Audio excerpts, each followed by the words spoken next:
Good afternoon, everyone. On behalf of the Urban League of Louisiana, welcome to Early Childhood Education, a solution for workforce and wealth. I am Arnel Cosey, Strategy and Impact Officer for Kingsley House and also an Urban League board member, and it is an honor to be here with all of you today. I'm also honored to moderate this panel with our distinguished experts, leaders in the early childhood education field, which include Rhonda Broussard, CEO of Beloved Community, Christy Gibbs, Executive Director of Kids of Excellence, Rochelle Wilcox, CEO of Wilcox's Academy of Early Learning. I want to invite you all to put any questions you may have in the chat as we progress, and we are going to do our best to keep up with conversation and chatting throughout this panel. The early childhood education sector has been hit very hard by the pandemic. In 2021, the Urban League held a town hall where we heard from individuals of early childhood centers about some of the challenges they were facing during COVID. And so today we will continue that conversation with a focus on the opportunity in this industry, which we all know is led primarily by women of color.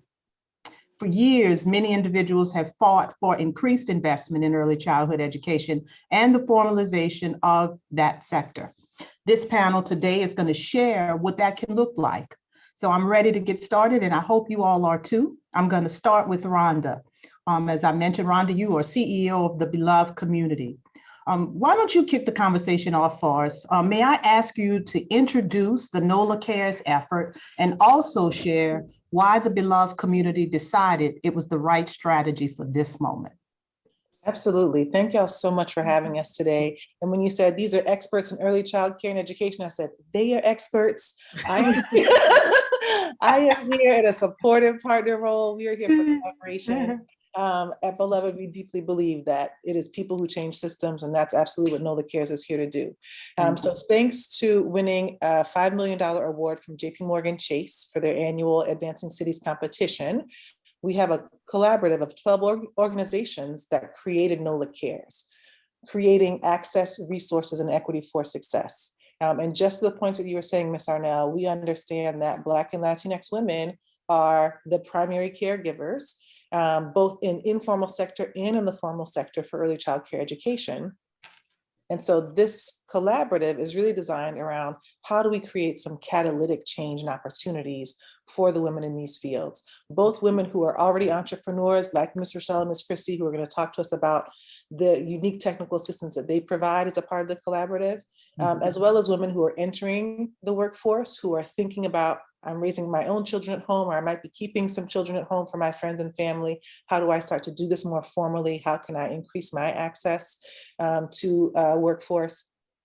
As well as thinking about what it looks like for employer partners. So there's a second component of Nola Cares where we work with employer partners and Workforce Development Commission on increasing employer-sponsored childcare.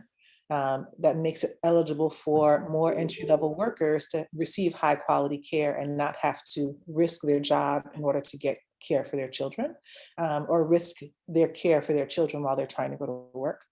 Another key component for Nola Cares is policy advocacy. We know that for all of the women that we're going to directly serve and touch with this project for the next 3 years, it's still only going to be a drop in the bucket. So what the long-term strategy needs is more families and more educators demanding an increase in seats and access for all of our families to benefit from high quality early childhood education. As part of Nola Cares, women entrepreneurs who already own childcare centers are going to be eligible for $50,000 forgivable loans to improve their capital facilities. They could use that towards expanding an existing facility, towards acquiring a new facility, to FF&E, so they can improve the quality of their current facility, maybe be able to serve younger children or serve children with different special needs. We know these types of investments make a big difference. Most of the women who run childcare centers are financing based on their personal credit. And so as a part of Nola Cares, we're able to relieve some of that burden so that they can increase their capacity and ultimately access more funds from city and state programs when we get eventual seat increases. Part of the work that we do at Beloved Community is And what really brought us into this collaborative is more work on the hospitality side, support a group of hotel and restaurant groups that are working on their own equity strategy. And again, serving a really similar population of Black and Latinx women in entry-level roles. How can we help them improve access and advancement for our community? As a part of that, the second year of their work with us, they're starting to look at this bigger job quality question and how can we increase employer-sponsored care as a part of employee benefits, particularly in our hospitality industry. We're leading some key research that we're actually training young women to do themselves so they can collect the research, receive stipends for that, and then inform how Nola Cares is actually serving them now. And the pieces, when I talk about technical assistance, really what Miss Rochelle and Miss Kristi are going to talk to us today is this life-changing entrepreneur, peer-to-peer technical improvement, right? Like, how do we really invest so that more early childhood educators can perform to the same levels that they're performing and be prepared to increase and improve their capacity through some really key programs. So this absolutely makes sense for New Orleans right now because of the increase in seats that we recently received from city funding, from growth for our LA $4 and $3, so we can have more young people who are in schools that are attached to their elementary schools, and being able to capitalize on other funds that some of our partners in the collaborative, like Agenda for Children and Louisiana Policy Institute, have been working on for a while. Power Coalition is also another key partner of ours, thinking about how this impacts not just New Orleans, but the state, and what are opportunities for us to increase engagement across Louisiana. Well, thank you for that. And I think given what you just said, we would still categorize you as an expert. Yes. Yeah, and we do appreciate all of that support. We're going to move now to our next panelist, Christy Gibbs, Executive Director of the Kids of Excellence. Kristi, everyone logged into this session has an interest in education, and we all know that our sector has been seriously impacted as it relates to children and learning. Set the stage for us, if you will. What has it been like operating childcare centers over the last 2 years, and help us understand the landscape in this moment from your personal experience? Okay. So the landscape has been very overwhelming for starting. It has been, because when the pandemic hit, for myself personally, the day that we had to all shut down our childcare centers, that March 13, I lost my husband. So he died. So I had to bury him, close down my center in the same day. Get him out my house that same day, and because he had died, and plus make the decision of closing my childcare center. So over that time, I had to deal with that grief, plus deal with the situation that was at hand, and also supporting my staff who was dealing with some of the same things, losing family members, not knowing what was going to happen with the centers closing down, how they were going to pay their bills, how they was going to pay their rent, and what plan were we going to put in place to get back open. Yeah. So we stood closed for maybe 4 to 6 months to put a lot of these, put a lot of plans in place. So we providers had to serve and wear triple hats than we usually have to serve. We supported students, families, and staff navigating the many obstacles of their pandemic. We became social workers. We had to find resources and all kinds of different things to help support our parents, our families, and our children. Providers have been more than just directors, but there was therapists, counselor, housing, and utility representatives while managing their normal program duties. So, but a lot of things that we did through this in the last 2 years, we introduced a lot of new technology that help us streamline and produce more effective program management. So these were a lot of things that we were able to put in place. My center, I was blessed because I have great partners. So I'm a partner with the Early Head Start program. I'm a partner with the CDC's program, and I became a partner with B3. So we receive our funding throughout this pandemic, but just know that this was just a small amount of centers that have these programs. So we were able to still pay our staff. We were still able to let them be off, to take care of all the things, because nobody was excited about coming back to work. They were scared. They didn't know what COVID was. So for the first 60 days, me and my directors, we learned everything it was to learn about COVID. Yeah. We got on every call, on every resource there was to make sure we had a policy in place to open back up the program. So I shared information with other child care directors. They shared information with me, and we made sure that we all was ready when we were able to become back open. So then we shared this information with our parents, we shared it with our teachers, and they felt safe, and parents was like, oh yeah, y'all have a great plan in place. We're not gonna keep our kids at home. But even at that time during the pandemic, we had set up a website. We set up and we started teaching children. The staff was still working at home. We started teaching the children from home because the parents still wanted the children to feel like they were in school. So we had lesson plans we had to prepare. So it was just so many things that we had to do. We had to add additional staff, because now you have to have cleaning done every hour. We had to keep teachers in the classrooms, and they couldn't move children to other centers. So now you had increase in staff's pay. I mean, we had to increase pay, and we had an increase in staff to cover this. We had a lot of overtime. We had a lot of materials and supplies that we had to purchase, and thank God from the funds from the state, ARPA funds, our early Head Start partners, and all these things that help support us to get through this. So it was very hard, but with the help of my directors and the help of all the directors in early childhood, that's how me and Rochelle formed For Providers by Providers.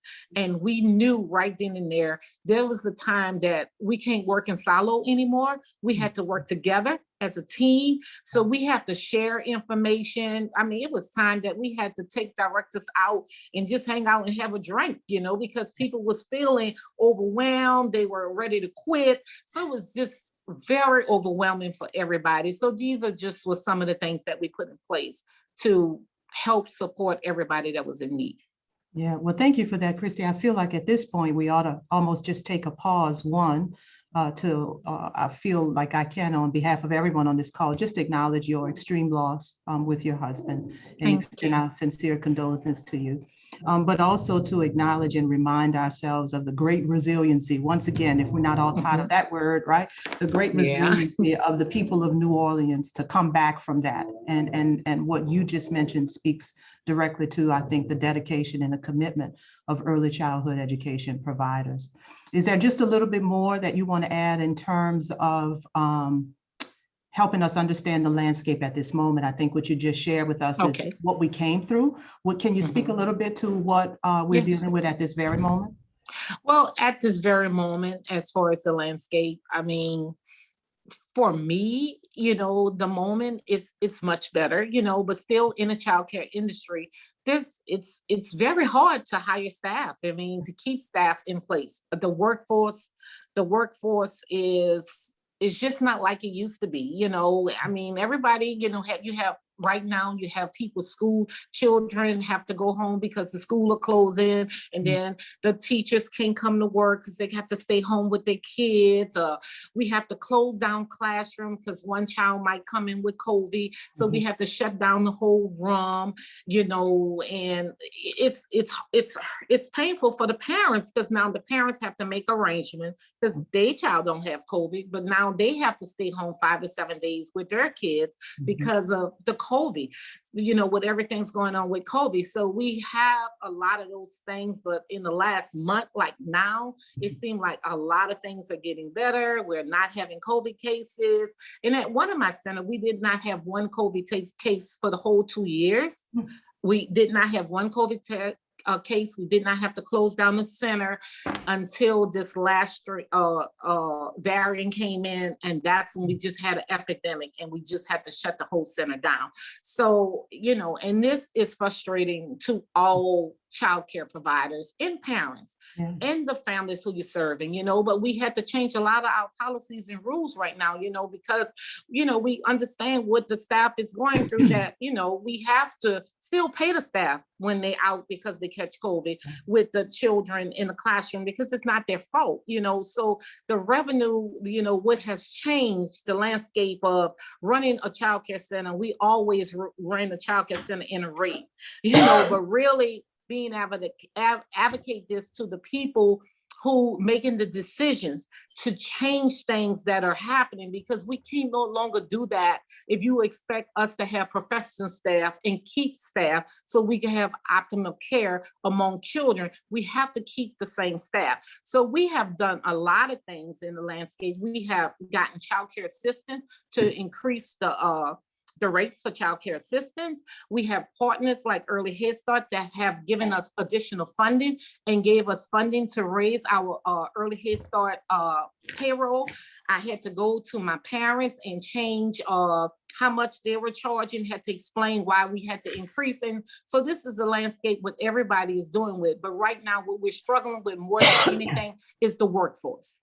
What me and Rochelle had discovered, what we decided to do was build the capacity with our CDA program. So those are the things that we have done. Kristi, thank you for that. And I, couldn't help but acknowledge, or what came to mind as you were making that point is just the basis for everything we talk about in early childhood education and workforce development across all the sectors. And that is the importance of early childhood education, because without the quality of a good system in place for what you all do every day, there goes the workforce, right? Parents can't make all days, and you just painted that picture beautifully. Rochelle, you also operate a center that we all know and love as Wilcox's Academy of Early Learning. Talk a little bit about what you wish people knew or understood about early childhood education. Hold on, y'all, buckle up. So yes, so we actually have 3 early learning centers in the greater New Orleans area. So, but thank you so much. So what I really wish people understood is that children learn 80% of what we learn, 80% of what we're going to learn for the rest of our lives by the time we're 3. So we are building on all of those brain synapses for the rest of our lives. And that early learning center teachers are not babysitters. We are professionals, right? Our teachers work hard. They work really hard to make it look easy, to make it look fun, to make it look entertaining for our youngest learners. Our youngest, most vulnerable learners deserve teachers that are on the floor with them, teachers that are in the trenches with them every day, right? What I want people to know is that they deserve higher pay. They deserve low ratios. They deserve people running into these facilities every day with open arms, with big smiles, wanting to play and engage with our youngest learners, right? What I want people to know is that there is no economy without early learning. Parents can't go to school. Parents can't go to work. There is no economy without early learning. If I can't open my doors, Harris can't open theirs. If I can't open my doors, Commander's Palace can't open theirs. Yes. If I can't open my doors, there is no economy, right? It is hand in hand. Early learning education is integrated, is interwoven in every fabric and every fiber of our economy, right? And to be clear is that there is not any person that I know that has opened up an early learning center that just did not want to be there for their community. I was sitting in another panel earlier and they were just talking about it takes a village to raise a child. We are the village. We are here. And what we need to know is that for years, it took the pandemic for people to value what we do every day. It took people dying. And let's be clear, it took people being home with their children. It took people Yeah. being at home with their little people. Amen. And saying, oh my God, what they do with those little people every day, it's worth something. Yes. Pay those people what they're worth. And I say, I applaud that, right? Mhm. Because we do the yeoman's job, right? Yeah. And the fact is that there are a lot. What I also want people to know is that there's not, and I say this all the time, if you've ever heard me say anything, is that there's not one woman, a person that goes into a hospital and gives birth and a 4-year-old pops out, right? So there's a lot of money that goes into, and we're grateful. Look, listen, I am grateful that there's a lot of money that's going into pre-K4. I don't want to take that away. I am so grateful because, 5 years ago, we couldn't say that, right? So I'm grateful that there's money that's going into pre-K4, but that's not where education begins. That's not where it starts. Birth, prenatal, right? We need to make sure that we are investing in our youngest learners. Dollar for dollar, there is research that shows that every dollar that you invest in our youngest learners, you get 13% return. You can't get that in the stock market. You can't get it with Bitcoin. You can't get it with the other coins that you do. You need to invest in our youngest learners. And that starts right here, right now. That's what I need you to know. That's a lot to know, and we agree with you. We're going to help you get that word out to some other people. I want to know, Rhonda and Kristi, if you guys, or Michelle, if any of you want to comment on anything that your fellow panelists have said to this point. Is there anything, that was a great question. Is there anything that you all want folks to know about early childhood education? Me myself, just what Rochelle is saying, we really, really need people to understand. Just like we have a millage that we're trying to get approved April the 30th. And, we set on the city council meetings to get this passed, and just to understand there's people that's against it. To understand there's people that's against that every child should have a seat at the table and be able to be in a child care center. If a parent needs to go to work or a parent needs to go to school, every child should have a seat. Yeah. That's how, not just in New Orleans, but in Louisiana. And it's just seemed like all this campaigning and all this stuff that we got to do to make it happen.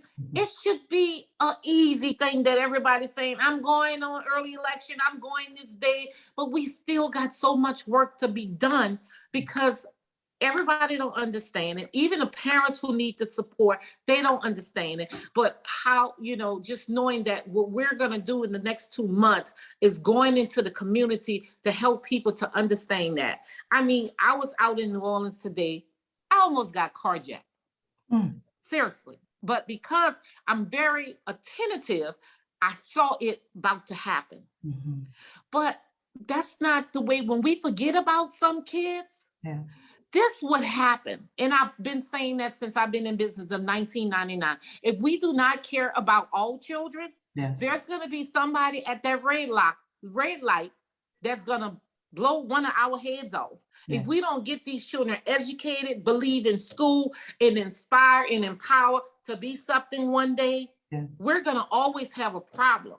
But we have so much of conflict with some people don't believe in it. And a lot of, people that's in politics that's supposed to be being there for the community, they don't even much understand it themselves. And the work that we have to do to go to Baton Rouge and fight and express our emotionally and sometimes cry just to get a point across. And I wish in time what I would want that everybody understand that every child should have an opportunity to grow up and love school and fulfill their potentials, what they want to do in life. Thank you for that, Kristi. And I really do appreciate that. It's a great segue into one question that I just got in the chat. Rochelle, I think you referenced it in your comments, but I want to open it up and allow anyone who wants to comment on it.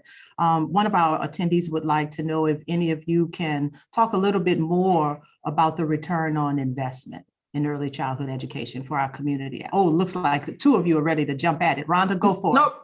I mean, this is the thing, when you asked if anybody wanted to follow up from Rochelle's comments, I'm like, I want to double click on this because she always says it more eloquently, Yeah. right? But there is no work without early childcare.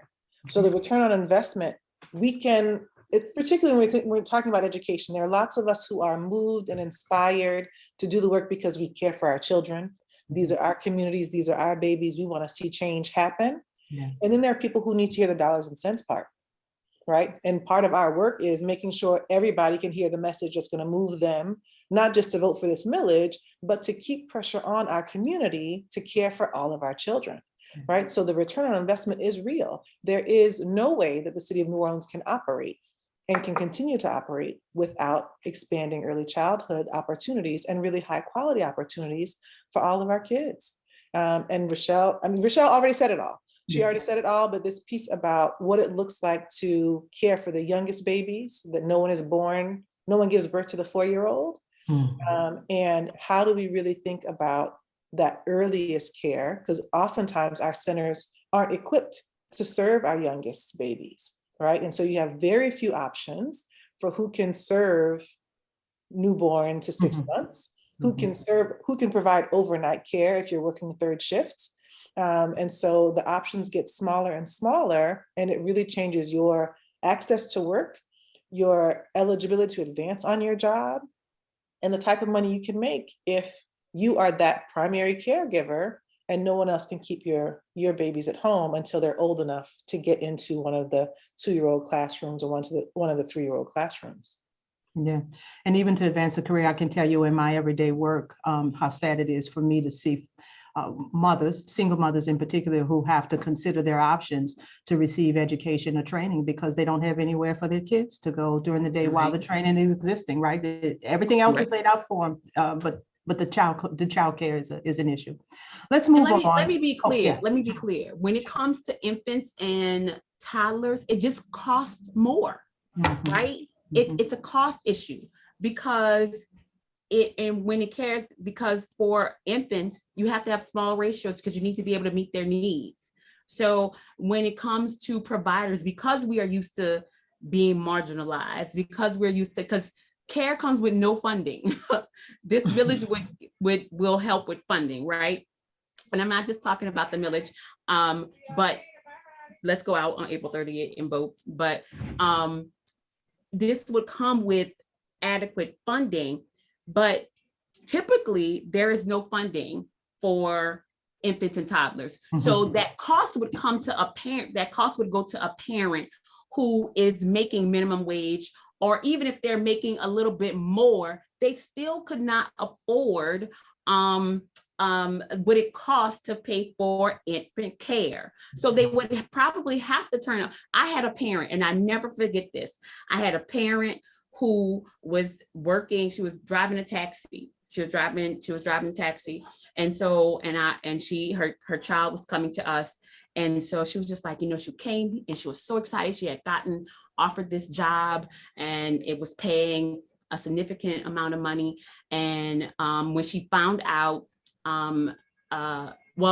she got offered a job. She was going to find out how much she paid. When she came back, she was just so upset because she had to turn her job down. And she was just like, Ms. Wilcox, I had to turn it down. And I was like, why? She was just like, well, I'm gonna lose all of my benefits. Then if I lose all of my benefits, then I can't, I can't afford it because I'm gonna lose all of my I'll lose all of my benefits. And there were some other situations that she was going to. And so they have to weigh the options of care. Yes. Then who's going to watch the other children? Then who's going to watch this? And so we really have to think about, and it's a bigger picture because we are living, because New Orleans, even with all of the benefits that we have, we are a city that is based in poverty, right? Our community has a lot of poverty in it, but we really want, and our mothers, unfortunately, which are predominantly African-American and Latino, the Latinx community, are bearing the brunt of it. Yeah. And we want to be able to support them. And we do have some opportunities through our workforce development plans, through the Nola Cares plans to really help work them their way out of poverty as well. Well, thank you for that. I'm going to move on and go with this next point in saying that we would be remiss if we didn't address policies, right, during a policy conversation. So let's talk a little bit, the three of you, if you will. How can policymakers support what you all are doing, and what do you see as most needed from a policy perspective? I mean, me, Kristi, from a policy perspective, what I see, I mean, we have policies in place that's been in place over 50 years. Policies that has not changed. And like what Rochelle was talking about earlier, like I have teachers now that I have increased their pay, and they're saying, Miss Kristi, they just cut me off for food stamp. Miss Kristi, I have Section 8, and now my Section 8 went from $200 to $700, which I can't afford because now I have to pay for food. So sometimes, you know, when these people, the policy people who are making decisions, if we're talking about building wealth and getting people out of, giving people really living wages, we have to also be able to offer these other programs to people, because if you're making 16, you're making 20, let's say $32,000 at my center. But if you can still have a base rate of $400 or $500 rent, and then you can still collect your food program, I mean, receive your food stamps, then you could be out of poverty. But if you're taking things away when your pay is increasing, you're keeping people in poverty. So if we as policymakers, how we're saying we want a better New Orleans when we're taking every time a person make another dollar. And some teachers will say, Miss Kristi, I say, well, I got to give you the money. I cannot give you the money. It was given to me from somebody else to give you the money. But for people have to turn down money because they can't afford what they have, because cost of living is very much high. And I have middle class parents, they're struggling. So I can imagine low income parents, but the policy is not being made for the people of the community. It seemed like it's being made for certain people, but it's not being made for the people who's in need. And we take and spend a lot of money on crazy stuff that I don't understand. We'll spend, I love animals, but we'll spend millions and billions of dollars, and everybody will vote to pass that. But people do not believe in children. They don't look at children. A lot of people mindset, policymakers think you had this child, it's your total responsibility, you know, but then y'all want to not let people have abortions anymore and all these other things. So you're putting policy in place to make people to be more in poverty, but it's not looking, the policies being made is not supporting Black communities, in Hispanic communities, and even white communities. And this stuff have to change. And we have to go out and make these changes happen. Thank you, Kristi. Rhonda, did you want to address it as well? I see a lot of acknowledgement on your part. All acknowledgement. I think that there's an example that Kristi gave earlier about, I know that was this conversation, a different conversation, but the similar thing around losing your food benefits and losing healthcare. When we talk about, okay, what benefits are you offering? Can you offer healthcare? And they're like, well, I don't want to lose my chips because that's where my kids already are. Am I going to be able to afford this with an employer-sponsored healthcare program? So it extends beyond food and housing, but also into what is the actual care that our families are getting from their earliest age. And are we actually providing that medical care for them? All of that has to go into account, right? We see so many programs where we're asking mothers to pay in order to have access to it. But like she said, it's really keeping them still at that same poverty level. It's just shifting where the dollars are coming from. And so if we're going to get them to a place where they can not only make a living wage, but increase their access to economic mobility, they've got to be able to have a runway to do that, right? So if we had some years program where it's like, yeah, here's the ramp up. As you're increasing this, you're on this stable level of benefits. And then when you get into this level of program, then we might start to change some things. And I know if Andronika were here, if she were on this call, she would say we have to have some housing piece in there as well. Housing in Orleans Parish is exorbitantly priced. Yes. It is virtually impossible for a single mother to live on early child care wage and not live in subsidized housing. if she doesn't have anyone else supporting her. And so what's the access that we have to affordable housing in the city, and in all parts of the city, so that you can be close to your job, close to your childcare. You might not have your own transportation, but it gives you some more access. Other partners in our collaborative also work on this question of how do we get childcare closer to the employer, so that you're not having to cross parish lines, so drop the baby off and then come back into work. And so thinking about how this is not always on the policy end, this is something that employer partners can do on their own, but how can we increase employer subsidies for early childcare? That way it doesn't go to the family, so it doesn't look like income from the family perspective, but they're getting the benefit of getting their child in a full-time childcare program that allows them to go to work, and it's not going to cost them benefits in the end. Thank you for that. Rochelle, did you want to add something? Yeah. I do. And I just think that these agencies need to talk. I think that for me, when it comes to policy, there needs to be some type of, if you work in, because I'm going back to the community, right? This is community work. So if you work in some type of community agency, like an early learning center, then maybe you get a break on housing, right? And maybe there is a policy, or you get a waiver or a discount or whatever it is. And that way you can, because this is hard work. And I always say that this is hard work, right? So you should be able to do the work that you love and live the American dream, right? Because these women, and it's predominantly women, that work in our early learning centers, should be able to live the American dream and not have to leave our workforce, right, to go bag groceries or to do something else that they don't want to do, because they are doing the most important work by building the foundation of our children, right? So I just think that the policymakers there should be some type of incentive. And I don't know the incentive. Thank you, Kristi. Some type of incentive, public policy, or some type of incentive that works together, that is interwoven into, if they work in some in this arena or sector, that is work together. Because, and the last thing I would say is that we need to have a seat at the table. So often there are policies that are made for us. Oh, this sounds good. I think this would work for you. This is what you should be doing. And no one has asked, no one has got on the floor with our babies. No one has wiped a nose. No one has read a book. No one has done any of those things. No one has had a seat or ran or done any of the things that I do on a daily basis, but are making all of the decisions for us. Yes. Yes. No one has even called me and said anything. So I just think that there needs to be more of a open table. And we say often, if you don't have a seat at the table, you're on the menu.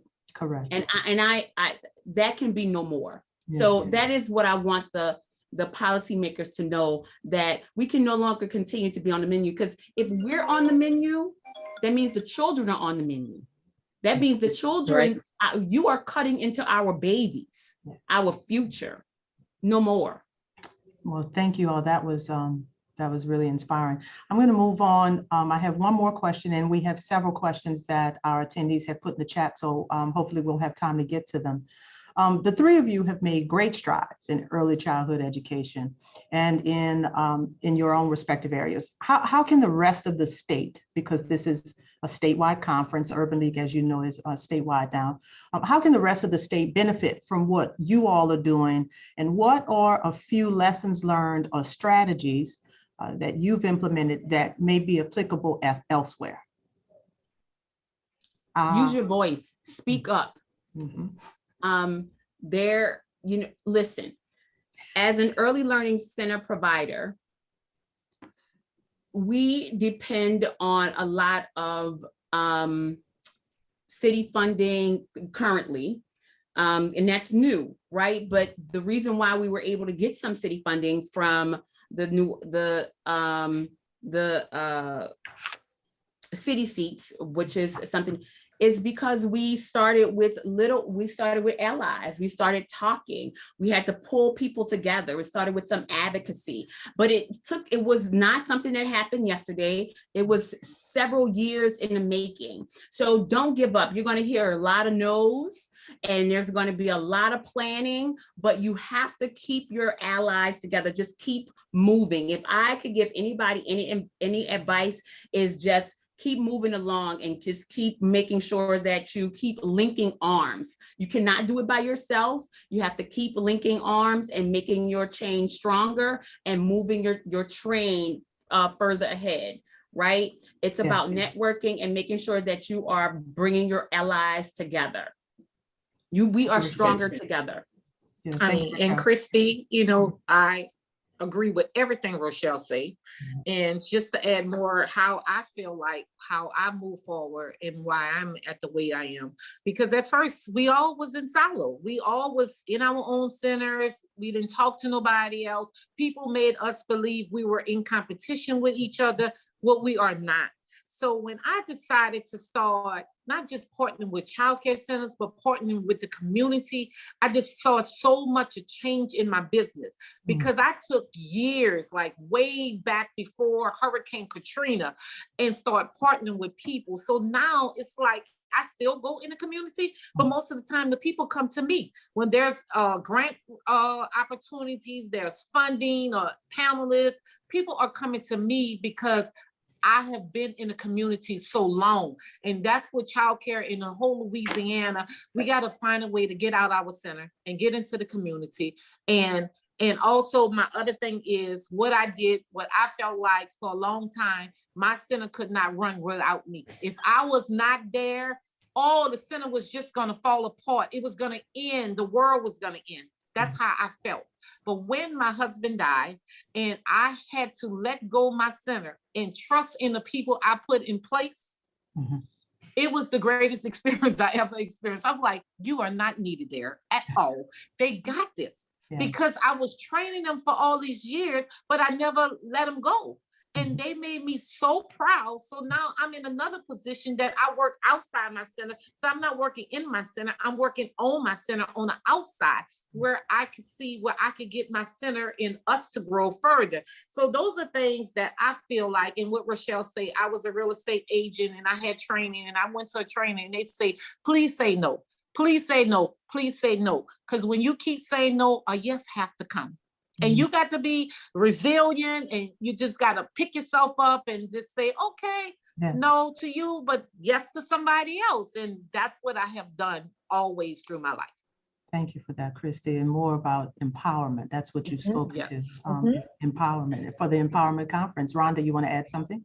Well, what I actually want to do is ask Ms. Rochelle and Ms. Kristi to talk about this, because what I haven't heard them talk about yet, and I think this is a model that could be replicated all over the state. Anybody who's listening could start doing this in their communities. They joined together and created something called For Providers by Providers to say, we know what we're doing. Here are the lessons that we've learned. How do we create some really collaborative structures across our peers? So not only are we not in competition with each other, but we're learning together, we're supporting each other, we're lifting each other up. And we can't serve all the kids, right? Even if we had all of it, we can't serve all the babies. How do we help other people get to where we are? So I'd love to talk about that. Yeah, let's hear about that right now. Absolutely. So, and that's, Rhonda's absolutely right. So the fact is that it's about empowerment. It's about the fact that we are stronger together. And in Louisiana, only about half or less than half of our kids go to school ready to learn, right? And that is that we want to make sure, we want to improve those stats. And so Kristi and I have gotten to a place where we can step outside of our learning centers. We have built the capacity of our directors. We have streamlined that. And that is not something that we hold. We want to make sure that, and it starts from the top, we want to make sure that our leaders of our early learning centers are we build the capacity of our leaders, that their back offices are where they need to be, that they have systems in place, that they have a CPA, that they know about financial advising, that they have all of the tools that they need to be successful, right? And so we want to share that. We have shared services, that they understand all the things that they need to move their centers forward, that if they do need to get a loan, because nobody wants to lend to early learning centers. These are small businesses. Not only that, most of the centers in the state of Louisiana, especially in Orleans, are Black and brown. And so they do not want to lend to us. And so we want to make sure that we are preparing our fellow early learning center providers for the next level. And that is what we decided to do. Far often, people hold the knowledge. Why? We need to make sure that we are pushing our providers forward. When you build the capacity of the center provider, you build the capacity of the people that are inside of that center. You build the capacity of those teachers, those children, and those families. So that is what we're doing. So For Providers by Providers is led by Kristi and I. She's been in business over 22 years. I've been in the early learning sector over 20 years. And we want to make sure that we are building our state one center at a time. Well, thank you all for that and for your leadership in this arena. Just love that whole idea about us building learners. I want to start taking, if I can, a few questions from the attendees. One is there new funding being proposed by the Biden-Harris administration for early childhood education? And if so, how soon will this become available to providers? So we're still waiting on Build Back Better. Right. I mean, That's it.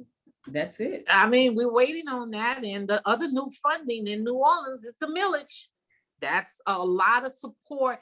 That's over 2,000 more seats for children. And just me and Rochelle and the people who we work with, we're already at our full capacity. So I had a meeting with Agenda and them today with the steering committee. This is going to open opportunities for so many new centers. Kristi, one of the questions, I didn't mean to cut you off, but I want to get you honed into a point here because I'm being cognizant of our time. So one of the other questions is this: there's more of, can we hear more about the millage and the benefits? How can we, the community, be helpful in supporting?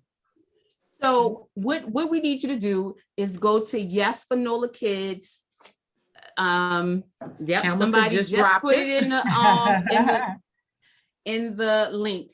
The link in the chat. Can you put the link in the chat, please, Hamilton? It's not coming up. It's not being blue. So go to yesfornolakids.com. We really need a lot of volunteers. So let me tell you. So roughly 9,000 kids in New Orleans go underserved, right? And this millage will put $20 million into early learning every year for the next 20 years. This will change this will change generations. So what we are doing what the city of New Orleans did with the city seats is started with $750,000. Over the last 3 years, it ramped up to $3 million. This would put $20 million into the greater New Orleans area. So this includes wraparound services, mental health services, dental, vision, hearing. It allows us to increase our teachers' pay. So Kristi and I both pay our teachers anywhere from $14 to $16 an hour. Our teachers have been able to buy homes, cars, take their families on vacation. This is how we build community. This is how we build wealth in our, and it starts right here. So we need people to phone bank. We need people to text. We need people to put yard signs out. We need people to go out and vote on April 30th. Right? The link that Hamilton entered, they can sign up to volunteer for all of those efforts? Yeah, okay. Right. Okay. And just also to add to that, whatever funding we like with the $3 million we get from the city, the state match. So the state matched 3 million, that increased the funding for city seats to be 400 children instead of 200. So with the Vote Nola, they're gonna match that this program will do 1,000 children and the state match will be another 1,000 children. So it's just remarkable things happening. So we have to get this done. Other comments? We also have some comments in the chat that I was going to add. Someone near and dear to me, my boss, Keith Lederman, says the voice of the people and the community must be the first place policy and decision makers go to versus how it is almost always last.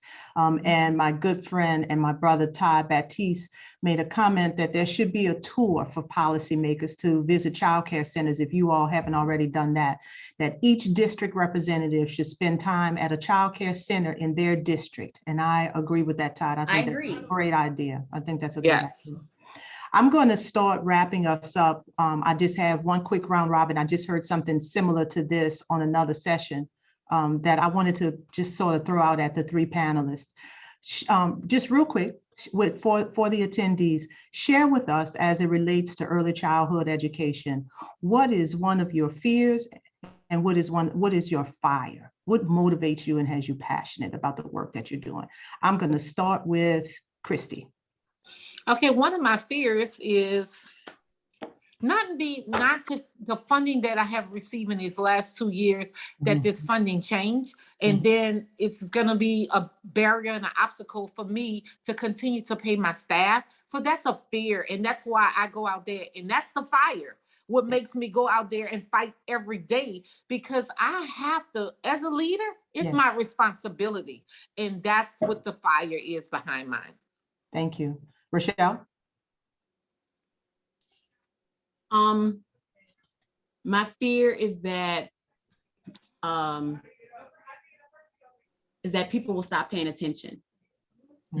That we will stop being, we will start going back to be undervalued again, and our kids will go unnoticed, and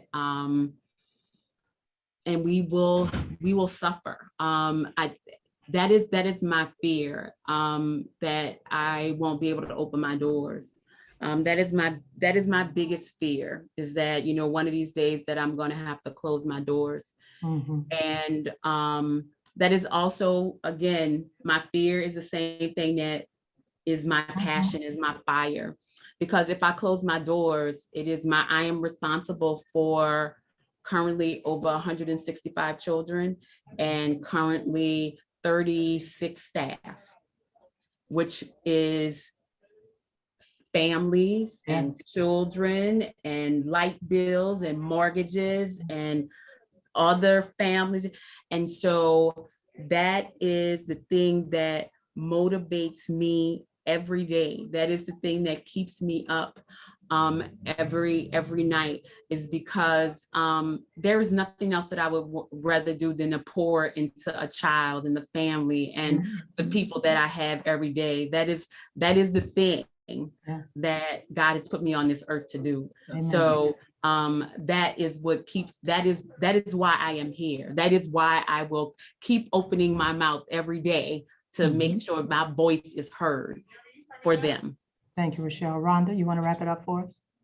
Yeah, I appreciate so much this conversation, and that we're able to have this on a statewide level. My biggest fear is that broader society gives up on our kids and decides that it's okay, right? We've reached enough. It's okay that all of these children in New Orleans don't get access to early child care education, and just walks away from us. Yeah. That is really my biggest fear at this point. And the fire for me is almost a comfort, is knowing that for generations, for centuries, Black and Latinx women, we've been doing this. We've been raising families and cultures in war and famine. We've been doing it across all different political spectrum. We've been doing it with fear for our own lives. And we are not going to stop. Right? The women in our family, the women in my family who are running childcare centers in Lafayette are not going to stop because it's getting harder. We're going to keep finding ways to take care of our community. And so we have to figure out what is it, I like to say, what is my work to do? What is the thing that I can do from this vantage point that's going to make it easier for them to do the work that they love, easier for us to take care of our families and grow our next generation. Yeah, absolutely. Well, on behalf of the Urban League, I would like to first thank all of you on the panel. It was a powerful discussion. I want to thank you for the great work that you do every day. I also would like to just kind of challenge the audience to listen to these leaders and note their concerns, do your own homework and your own research on some of the things that they've spoken to, and then invite you to get behind them and support them in building our next generation of leaders, because that's exactly who we have entrusted to them. It's our next generation of leaders. I want to thank everyone for their time. Thank you for your work, not just the panelists, but all of you in the audience. And as a reminder, we invite you to attend all of the remaining sessions of the conference. A reminder that it is also tomorrow. And have a great day. Have a great evening, everyone. Thank you. Thank you. Thank Have a you. good one. Take Bye-bye. care. Bye-bye.